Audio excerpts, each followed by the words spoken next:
In the 13th century, one army conquered more land than any force in history. Led by Genghis Khan, the Mongols destroyed kingdoms, burned cities, and built the largest land empire the world has ever seen. From China to Europe, from the Middle East to Siberia, no wall could stop them, no army could defeat them. And then they vanished, not in one battle, not in one war, but slowly, mysteriously, the most powerful military machine on Earth disappeared from history. What happened to the unstoppable Mongol army? Did they lose their strength? Did the world change?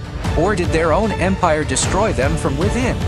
To understand why the Mongols disappeared, we must first understand how they conquered the world, because the secret of their fall was hidden in their greatest victory. When the Mongols appeared in the early 13th century, the world had never seen anything like them. Under the command of Genghis Khan, a loose collection of nomadic tribes became the most disciplined army on Earth. Every Mongol soldier was a horse archer, trained from childhood to ride, hunt, and fight. They could travel farther, move faster, and strike harder than any army before them. While most medieval armies marched slowly, the Mongols rode across entire continents. They could attack, retreat, and return before their enemies even understood what was happening. But speed was only part of their power. The Mongols used strategy in ways that shocked their enemies. They pretended to retreat, lured armies into traps, and attacked from multiple directions at once. Cities that resisted were destroyed without mercy. Cities that surrendered were spared. Fear became their greatest weapon. Within decades, the Mongols defeated powerful states across Asia and Europe. The Jin dynasty in China fell. The Khwarezmian Empire collapsed. Russian princes were crushed. By the time of Kublai Khan, the Mongol Empire stretched from the Pacific Ocean to Eastern Europe. It was the largest land empire in human history.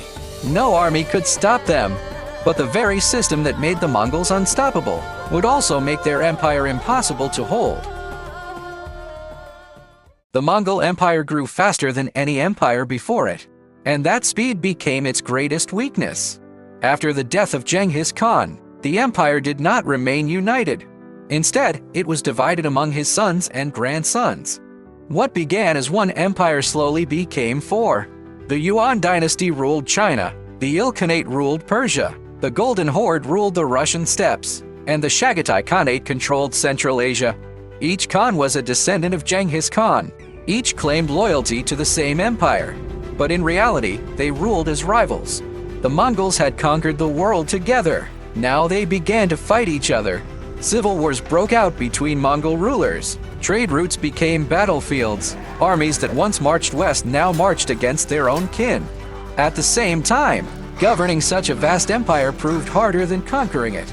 The Mongols were masters of war, but they were not masters of administration. They depended on local officials, local taxes, and local traditions. In China, they ruled as emperors. In Persia, they ruled as kings. In Russia, they ruled as overlords. Slowly, the empire stopped acting like one empire. It became four separate worlds. And once the Mongols stopped expanding, their power began to fade. For more than a century, Mongol cavalry dominated the battlefield. But the world was changing. New weapons were beginning to appear. Gunpowder, first developed in China, spread across Asia and the Middle East. Soon it reached Europe. Cannons could destroy city walls that once stopped entire armies. Firearms could kill armored warriors from a distance. The age of the horse archer was ending. In China, the Ming dynasty built strong defenses and used gunpowder weapons against steppe armies. In the Middle East, powerful states adopted artillery and fortified cities.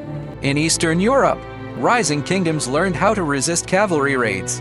The Mongols had conquered a medieval world, but they now faced an early modern one. Their strength had always been mobility, speed, and terror. Gunpowder reduced the advantage of speed.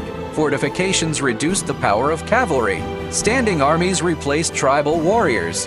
The Mongols did not disappear overnight, but they could no longer win as they once had. The tactics that built the largest empire in history were no longer enough to defend it. The Mongols knew how to conquer empires. But ruling an empire was a very different challenge. For centuries, Mongol society had been built on nomadic life.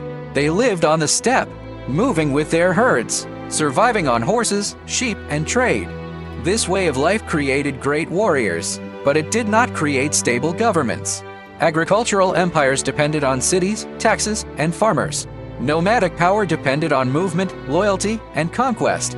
As long as the Mongols kept expanding, the system worked.